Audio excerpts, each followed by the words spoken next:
গুরুজি, পাখির পালক দিয়ে কি বশীকরণ করা যায়? হোয়াটসঅ্যাপে অসংখ্য মানুষ এই একই প্রশ্ন করেছেন। তবে যিনারা এই প্রশ্নগুলো করেছেন, আমার মনে হয় না উনারা আমার চ্যানেলের ভিডিওগুলো নিয়মিত দেখেন। কারণ অলরেডি এই বিষয়ে আমার চ্যানেলে ভিডিও দেয়া আছে। তবুও নতুন করে নতুন পদ্ধতিতে আজকে একটা নতুন ভিডিও আপনাদের সামনে উপস্থাপন করছি। এই সপ্তাহে 2 জন সাবস্ক্রাইবারকে কামাখ্যা মায়ের আসল কাপড় এবং সিঁদুর দেওয়া হয়েছে।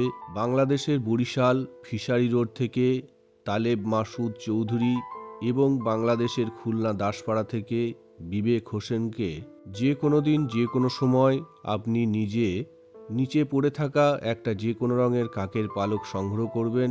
এবারে শনিবার ত্রিসন্ধ্যার সময় নির্জন কোনো স্থানে একা গিয়ে মাটির ওপর বসে আপনার সামনে যে কোনো কাঠ দিয়ে একটু আগুন জ্বালিয়ে একটা সাদা কাগজের মধ্যে লাল রঙের কালির পেন বা স্কেচ পেন দিয়ে লিখবেন যিনাকে আপনি বশীকরণ করবেন, উনার সম্পূর্ণ নাম, তার নিচে উনার বাবা অথবা উনার মায়ের নাম এবং তার নিচে উনার সম্পূর্ণ ঠিকানা লিখে সংগ্রহ করা পালক এবং সরিষা দানা পরিমাণ অরিজিনাল বীরবরেল কাগজের মধ্যে রেখে কাগজটাকে মুড়িয়ে কাঠ দিয়ে জ্বালানো আগুনের মধ্যে ফেলে জিনিসগুলোকে পুরানোর সাথে সাথেই ওই ব্যক্তি সারাটা জীবনের জন্য বশীভূত হয়ে নিজে থেকে আপনার সঙ্গে যোগাযোগ করতে বাধ্য হবেই হবে এবং আপনি তারপর থেকে উনাকে যা বলবেন উনি তার সারাটা জীবনের জন্য অক্ষরে অক্ষরে পালন করতে বাধ্য হবেন।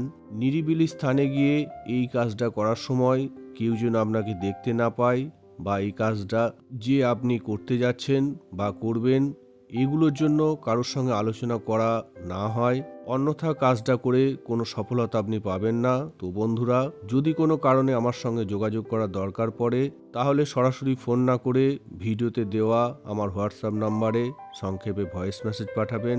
নমস্কার, জয় মা কামাখ্যা।